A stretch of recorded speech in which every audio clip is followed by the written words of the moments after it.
ভারত গুলি করে বাংলাদেশ সীমান্তে হত্যা করছে, তার হাজার গুণ বেশি মানুষ প্রত্যেক দিন মেক্সিকান বর্ডার ক্রস করে সাউথ আমেরিকা থেকে আমেরিকাতে ঢুকছে, কিন্তু গুলি করে মানুষ হত্যা করছে না। তাদেরকে প্রসেস করা হয়, অ্যাসাইলাম সেন্টারে নিয়ে যাওয়া হয়, অবৈধভাবে ঢুকেছে বলে তাদেরকে জরিমানা করা হয়, গ্রেফতার করে হিউম্যানিটেরিয়ান কোর্স প্রোভাইড করা হচ্ছে, তাদেরকে থাকার জায়গা দেওয়া হয়। আর এই অসভ্য দেশের সীমানাটা এমন, এর বর্বর উপজাতিগুলো ভিতরে ঢুকে আমার দেশের কৃষককে হত্যা করে, মানুষকে উঠিয়ে নিয়ে যায়। শুধু মানুষ না, আমার দেশের ছাগল গরু যখন ঘাস খেতে খেতে সীমান্ত ক্রস করে ওই পারে চলে যায়, এই বিএসএফ নামক বদমাইশের বাচ্চারা ওই ছাগলগুলোকে পর্যন্ত গ্রেফতার করে নিয়ে যায়। এরা মানুষের বাচ্চা হলে 2024 সালে মধ্যযুগের এই আচরণগুলো করতো না, এবং বিএসএফ এর সাথে বিজিবির পতাকা বৈঠক করে সেই ছাগল ফিরিয়ে নিয়ে আসতে হয়। এটাই হচ্ছে 2024 সালের বাস্তবতা। অতএব 20 কোটি মানুষকে বুঝতে হবে আপনারা স্বাধীন কিনা, আপনারা লড়াই করে বেঁচে থাকবেন না কৃতদাসের মতো গরু ছাগলের মতো বেঁচে থাকবেন। আপনারা কৃষিকাজ করতে পারবেন না, আপনার খেতে আপনার পুকুরের মাছ আপনি ধরে খেতে পারবেন না, আপনার গাছের নারিকেল আপনি পেড়ে খেতে পারবেন না, আপনার তুলা বাগানের তুলা আপনি চাষ করে ফলাবেন, কিন্তু সেই তুলা আপনি নিতে পারবেন না। আপনার খেজুর গাছের ফসলি খেজুর আর এক দেশের বেজাত লোকরা এসে তুলে নিয়ে যাবে। এর নাম হচ্ছে সীমান্তে আমার আপনার স্বাধীনতা। গত 2 দিন আগে মাত্র আমরা গণপ্রজাতন্ত্র দিবস পালন করলাম। 1971 সালের 17 এপ্রিল যেই গণপ্রজাতন্ত্রের ঘোষণা দেওয়া হয়েছিল, সেখানে বলা হয়েছিল পাকিস্তান রাষ্ট্র থেকে আমরা কেন আলাদা হচ্ছি, কারণ পাকিস্তান রাষ্ট্র আমাদের উপরে নির্যাতন করেছে, জুলুম করেছে, আমাদের উপর অত্যাচার করছে, ব্রুটালিটি এবং গণহত্যা চালিয়েছে।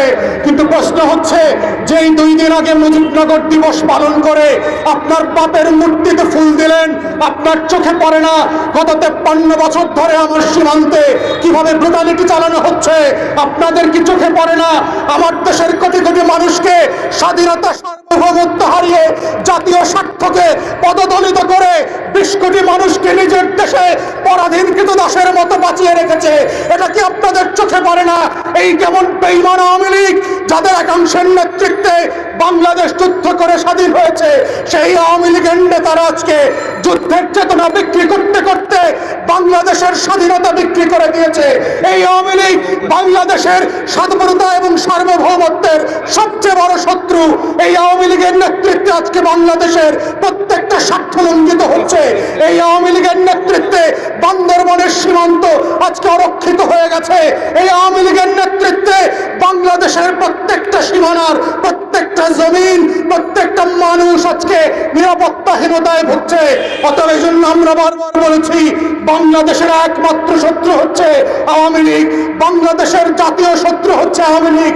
এই আওয়ামী দখলদারদের হাতে 53 বছর পরে বাংলাদেশ আবার নতুন করে পরাধীন হয়ে গেছে। তাই এই লড়াই চালিয়ে যেতে হবে। আওয়ামী রাজাকারদের বিরুদ্ধে এই যুদ্ধ, আওয়ামী আলবদরদের বিরুদ্ধে এই যুদ্ধ, আওয়ামী হানাদারদের বিরুদ্ধে আমাদের নতুন করে স্বাধীনতা সার্বভৌমত্বের এই যুদ্ধ চলছে এবং চলবে। যেদিন আওয়ামী লীগ নামক এই পদার্থকে আমরা পরাজিত করে কঙ্কাল বানিয়ে বঙ্গোপসাগরে পাঠিয়ে দেব, সেদিন মাত্র শুধু আমার সীমান্তের প্রত্যেকটা জাতির জনগণ, গাছপালা, গরু ছাগল স্বাধীনভাবে দম নিতে পারবে। আদারওয়াইজ 20 কোটি মানুষের স্বাধীনতা সার্বভৌমত্বের কোনো গ্যারান্টি আওয়ামী লীগ নামক জন্তু ক্ষমতায় থাকা পর্যন্ত সম্ভব হবে না। তাই এই জাতির কাছে আমার আহ্বান, আপনাদের কাছে অপশন খুব পরিষ্কার, পরাধীন থাকবেন নাকি স্বাধীন হবেন? দাস দাসী আর কৃতদাসের মতো 400 বছরের গোলাম থাকবেন, নাকি লড়াই করে আন্দোলন করে রক্ত দিয়ে জীবন দিয়ে স্বাধীন থাকবেন? শিয়ালের মতো কুকুরের মতো বাঁচবেন না সিংহের মতো একদিন বাঁচবেন, রক্ত দিয়ে বাঁচবেন? এটাই বাংলাদেশের লড়াই, আগামী দিনের লড়াই, স্বাধীনতার লড়াই। সেই লড়াইতে আপনাদেরকে অংশগ্রহণের আহ্বান জানাই।